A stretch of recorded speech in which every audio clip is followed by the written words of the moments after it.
apartment and quickly noticed something strange. Every night, just as he was drifting off to sleep, he heard a faint whisper. At first, he thought it was the neighbors. But the words, they were chilling. "I'm in the corner." Jake would sit up and turn on the light, but the room was empty. He told himself it was his imagination. One night, he got fed up and yelled, "If you're here, show yourself." The whisper came again, right by his ear. "You shouldn't have asked." His light flickered, and the corner of the room seemed to stretch into a shadowy figure. The next morning, his bed was empty. Jake was never seen again. Lila found an old phone lying on a park bench. No passcode, just a single app, a timer, counting down from 24 hours. Curious, she took it home. At first, nothing happened. But as the hours ticked away, strange things started. A loud knock on her door, no one was there. Footsteps upstairs, she lived alone. When the timer hit 1 hour, her phone buzzed with a message, "You shouldn't have taken it." Panicked, she tried to throw the phone away, but it always reappeared in her hand. The timer reached 0. Her screen flashed a single word, "Run." No one knows what happened after that. The phone was found on another park bench the next day. "Last night, I got a text from an unknown number. It just said, 'I'm outside.' I thought it was a prank, so I ignored it. But then my phone buzzed again, this time with a picture of my house, taken from the street. I checked all the locks and turned off the lights, trying to stay calm. Another text came, 'Why are you hiding?' My heart was racing, but I didn't respond. A few minutes later, my phone buzzed one last time. It was a photo of me, taken through the window. I never heard footsteps, and I don't know how they left so quietly. But now, every night, I keep my curtains closed and I never ignore unknown numbers." Late one night, Emily was scrolling through her phone when she heard it, a faint whisper, calling her name. At first, she thought it was her imagination.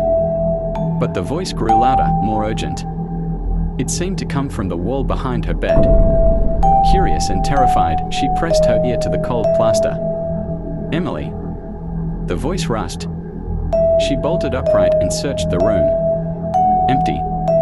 Just as she laughed nervously, her phone buzzed. A notification popped up, new voicemail, unknown number. Trembling, she played it. The whispering voice filled the room again, "I'm inside."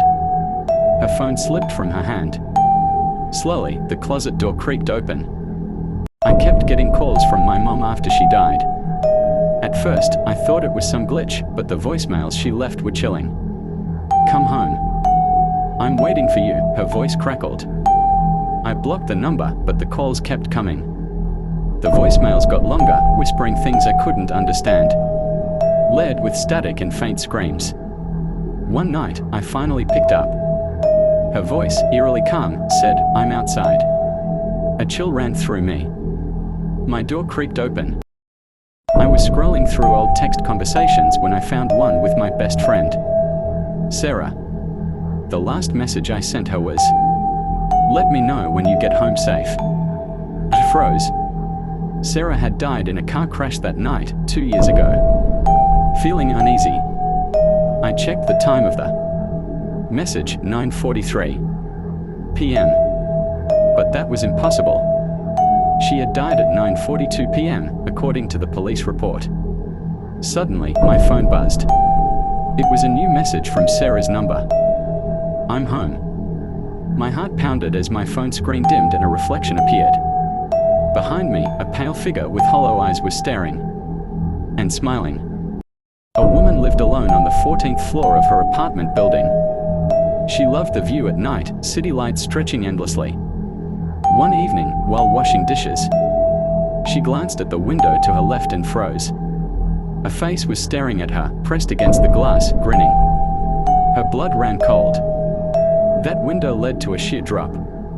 There was no balcony, no ledge, nothing. She forced herself to look again, heart pounding. The face was gone. She tried to shake it off as imagination. That night, she locked all the windows and doors, but couldn't sleep. Around 3 a.m., she heard a faint tapping on her bedroom window.